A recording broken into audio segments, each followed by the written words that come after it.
Olá pessoal, tudo bem? Professor Evilásio. Hoje vamos dar seguimento às nossas aulas de Química para o segundo ano. O tema das nossas aulas está sendo propriedades coligativas. Só que como nós encerramos na nossa última videoaula a parte teórica, então hoje nós vamos dar início à parte prática, ou seja, a aplicação das propriedades coligativas, tanto nas situações cotidianas como também de forma quantitativa, tá certo? Bom, para a gente começar nossas aulas, a gente primeiro precisa fazer uma revisão nas videoaulas anteriores. Então eu gostaria que vocês, nesse momento, dessem uma pausa nessa videoaula e tentassem primeiro rever as nossas videoaulas teóricas anteriores.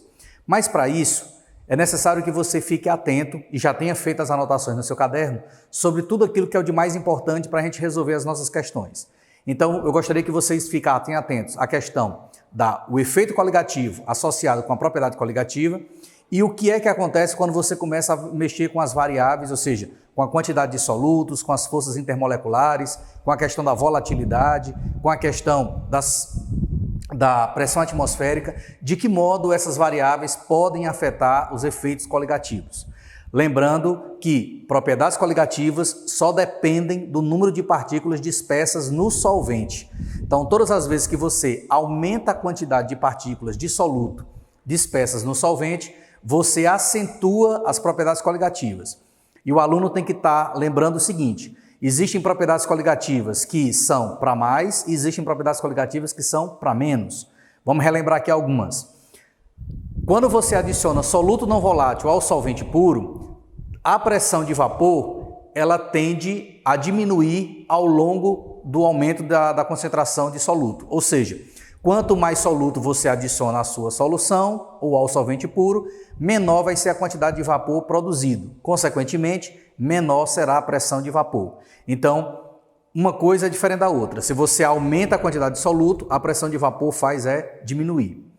No caso da temperatura de ebulição, é o contrário.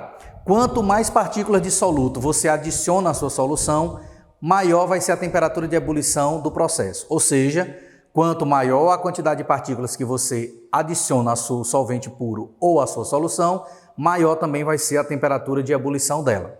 Então vejam que pressão de vapor e temperatura de ebulição são grandezas inversamente proporcionais. Se uma aumentar, a outra diminui. Em relação à temperatura de congelamento, vai acontecer exatamente como na pressão de vapor. Quanto mais partículas de soluto você dissolver ao solvente ou acrescentar na sua solução, você abaixa o ponto de congelamento. Então veja que quanto maior o número de partículas dissolvidas, menor vai ser a temperatura de congelamento. E por último, nós vimos a chamada pressão osmótica. A pressão osmótica ela depende diretamente da temperatura e da concentração das soluções. Lembrando que na pressão osmótica, quanto maior for a concentração, maior também vai ser a pressão osmótica do sistema. E pressão osmótica é o inverso da osmose, ou seja, se a osmose acontece de A para B, então a pressão osmótica de A é maior do que a de B, tá certo? Então nós vamos aplicar a partir de agora esses conhecimentos teóricos justamente na resolução de algumas questões. Assim como nós vamos resolver as questões tanto de lista de exercício como do material de vocês, em sala de aula, ou seja, aqui nas videoaulas, eu gostaria de resolver alguns exemplos que vocês podem utilizar por analogia para resolver as questões na casa de vocês. Então nós vamos resolver aqui algumas questões que envolvem justamente os 4 efeitos coligativos, consequentemente as 4 propriedades, e depois vocês vão utilizar esses exemplos que nós vamos fazer aqui para tentar resolver as questões. Lembrando que para essa nossa videoaula, a partir de hoje, já foi disponibilizado para vocês uma lista de exercícios que será publicado também pela internet, né, no site da escola ou no grupo de vocês da internet. E esse material eu gostaria que vocês acompanhassem as nossas videoaulas a partir de agora e tentassem resolvê-las em casa, tá certo? Esse material não está gabaritado, eu gostaria que vocês tentassem resolver sem um gabarito e nas próximas videoaulas a gente vai fornecendo o gabarito aos poucos para que vocês possam se familiarizando com as respostas e conferindo os acertos, ok? Então vamos lá. A nossa primeira questão diz o seguinte: dados os sistemas abaixo. Então ele forneceu aqui 3 sistemas, ou seja, 3 soluções, né, que foram preparadas, onde a primeira solução é uma solução de glicose a 0,5 molar, a segunda solução é uma solução de ureia, também a 0,25 molar, e a última solução é uma de cloreto de sódio a 0,5 molar, e foi dada aqui uma observação de que o NaCl está 100% dissociado, ou seja, você vai ter só íons em solução, não vai ter mais o composto salino. Aí a pergunta é, coloque-os em ordem crescente de pressão máxima de vapor. Então vamos retomar aqui a nossa teoria. Pessoal, a primeira coisa que nós vamos ter que fazer é descobrir nos três sistemas quais deles são moleculares e quais deles são iônicos. Por quê, professor? Talvez essa pergunta esteja sendo feita por você. Por que essa distinção entre molecular e iônico? Porque nós trabalhamos aqui durante as nossas aulas teóricas e eu mostrei para vocês que quando você trabalha com sistema molecular e com sistema iônico, basicamente na mesma concentração, os sistemas iônicos eles sempre apresentam efeitos coligativos mais acentuados. Por quê? Porque quando você coloca molécula que não se ioniza em solução, a mesma quantidade de moléculas inicial é a mesma quantidade de moléculas final, ou seja, a proporção sempre vai ser de 1 para 1. Quando você coloca composto iônico, é diferente. Quando você coloca composto iônico, você vai ter uma dissociação dos íons. Então, a quantidade inicial de compostos iônicos que você vai ter na sua solução vai ser diferente da quantidade de partículas iônicas que você vai obter do lado dos produtos. No mínimo, 2, um cátion e um ânion. Mas essa proporção ela pode ser de 1 para 2, 2 para 3, 3 para 1 e assim por diante. Vai depender sempre do composto iônico que você estiver trabalhando. Então, no primeiro momento, para começar a resolver a questão, a gente primeiro precisa identificar quem é molecular e quem é iônico. O segundo passo qual seria? O segundo passo é descobrir o número de partículas que nós vamos ter em solução. Lembrando que se for molecular, o valor da minha quantidade de partículas sempre é igual a 1, porque a proporção é de 1 para 1. Se for um composto iônico, eu tenho que descobrir a quantidade de íons que eu vou ter na proporção de cátions e de ânions, tá certo? Feito isso, você agora pode responder a sua questão multiplicando a quantidade de partículas pela concentração que você tem. Para finalizar, então, a questão pede que você coloque em ordem crescente de pressão máxima de vapor. Então, se é para colocar em ordem crescente, a gente vai começar por aquela solução que produz menos vapor até chegar àquela solução que produz mais vapor, tá certo? Então, vamos para a resolução da questão. Está aqui na parte de cima do quadro. Como eu disse, primeiro descobrir quem é molecular e quem é iônico. Ora, o nosso sistema 1 é glicose. Então, se é glicose, é um carboidrato, é molecular. O nosso sistema 2 é ureia. Se é a ureia é um composto orgânico, então a ureia também é um composto molecular. Já no sistema 3, nós temos o cloreto de sódio. O cloreto de sódio é um sal, então se é um sal, é um composto iônico. Então o nosso sistema 1 e 2 são sistemas moleculares e o nosso sistema 3 é um sistema iônico. Ora, se o 1 e o 2 são moleculares, a quantidade de partículas é igual a 1. Então, tanto o item 1 como o item 2, o Q é igual a 1. Lembrando que esse Q é aquele mesmo Q que a gente usa na equação de Van Hoff para fazer o cálculo do fator de correção. Então, soluções moleculares, o valor do Q sempre é igual a 1. Já no caso do composto iônico, que é o cloreto de sódio é NaCl. Quando você coloca NaCl em água, você vai ter a dissociação do cátion sódio e o do íon ânion cloreto. Então, você vai ter um cátion e um ânion. Então, no total, você vai ter Q igual a 2. Ora, vamos colocar aqui na frente agora as concentrações de cada uma das soluções.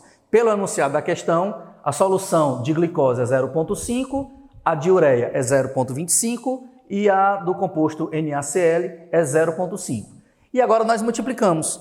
Então, nós vamos ter 1 vezes 0,5 é 0,5, 1 vezes 0,25 é 0,25 e 2 vezes 0,5 dá igual a 1. Então, observe que das três soluções, aquela que apresenta a maior quantidade de partículas é exatamente a solução iônica, a número 3, que é a de cloreto de sódio. Então, se ela é a que tem o maior número de partículas, é a que vai produzir menos vapor. Se ela vai produzir menos vapor, então nós vamos ter a menor pressão de vapor. Então, a nossa resposta começa exatamente pela solução 3. Aí agora sobrou as duas moleculares, só que a primeira é 0,5 e a segunda é 0,25. Então, entre as duas moleculares, a número 1, que é a de glicose, apresenta o dobro de partículas da de ureia, que é 0,25. Então, a gente pode dizer que a de glicose vai produzir menos vapor. Então, na segunda posição, a solução de glicose, que é a número 1.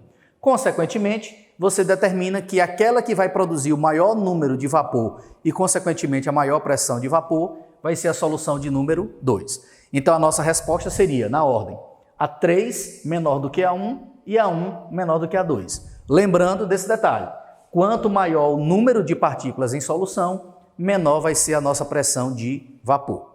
Tudo bem? Então resolvemos aí a questão número 1, que é uma questão que envolvia a pressão máxima de vapor. Na questão de número 2, nós temos, para os sistemas abaixo, coloque-os em ordem crescente de temperatura de ebulição, certo? Então a questão número 2, ela trabalha agora com a segunda propriedade coligativa, que é a temperatura de ebulição. Os três sistemas são, primeiro, brometo de cálcio, CaBr2, 0,5 molar. Segundo sistema, glicose, 0,5 molar. E o terceiro sistema, iodeto de sódio, NaI, 0,5 molar. Uma curiosidade em relação a essa questão é que, diferentemente da primeira, as três soluções fornecidas, elas apresentam a mesma concentração.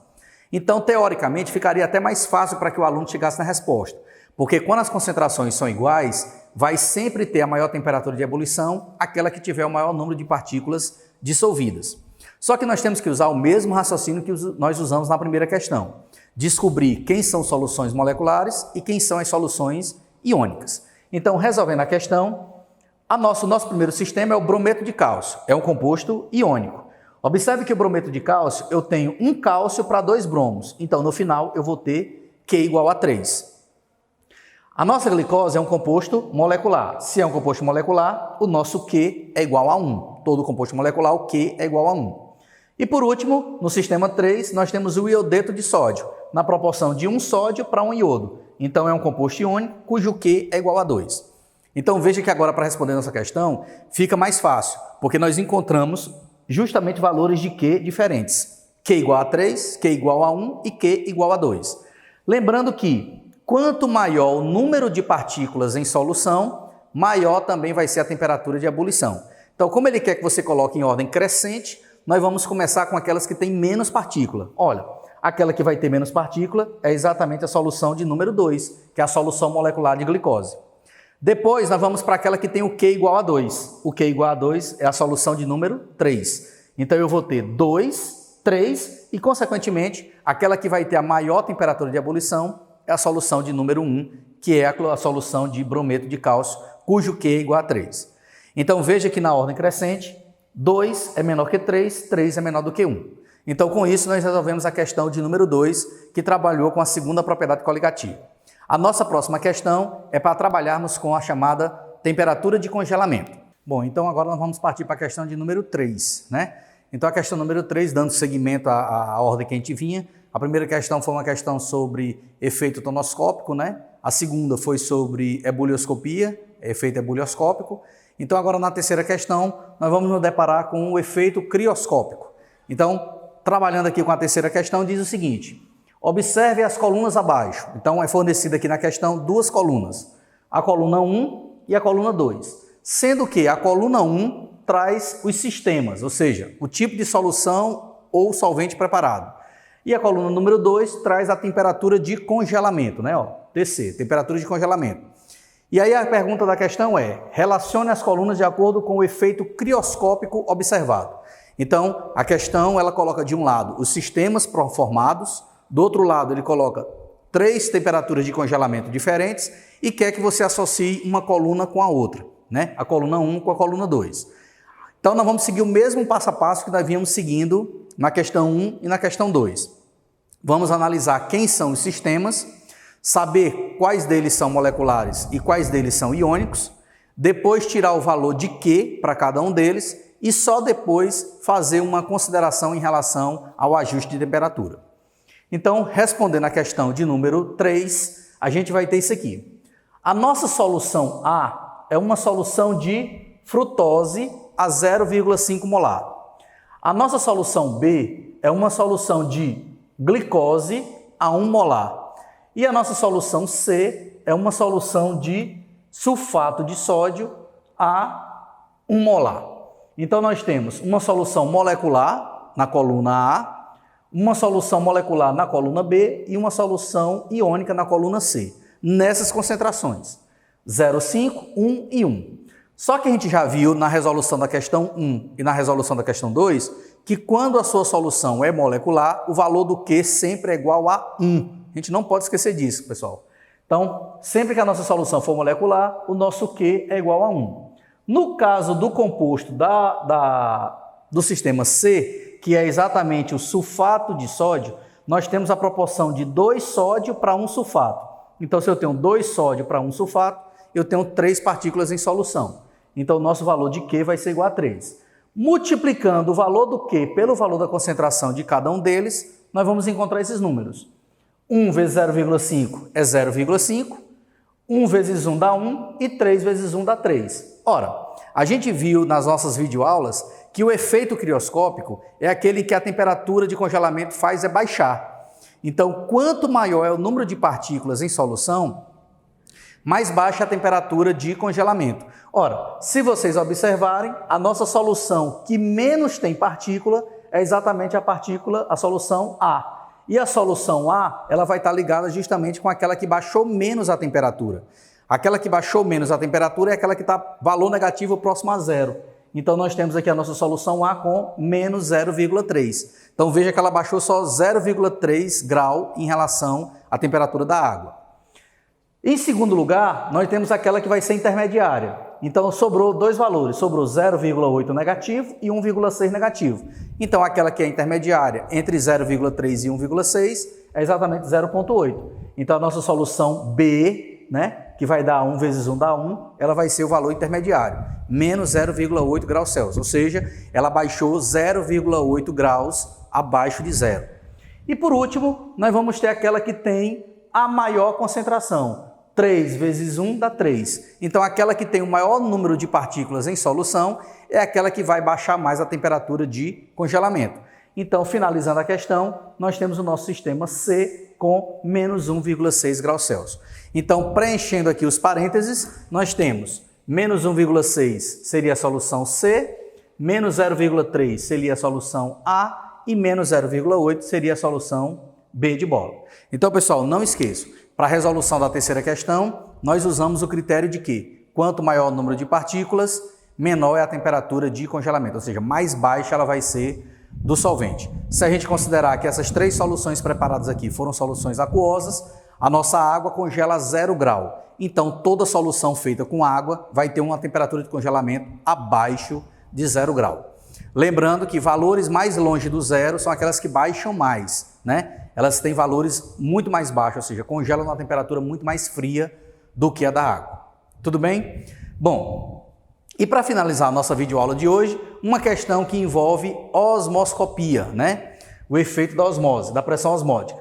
Então, a quarta questão diz o seguinte: dados os sistemas abaixo, todos ideais, essa é uma informação importante, porque você só pode aplicar o princípio da osmoscopia se a sua solução for ideal.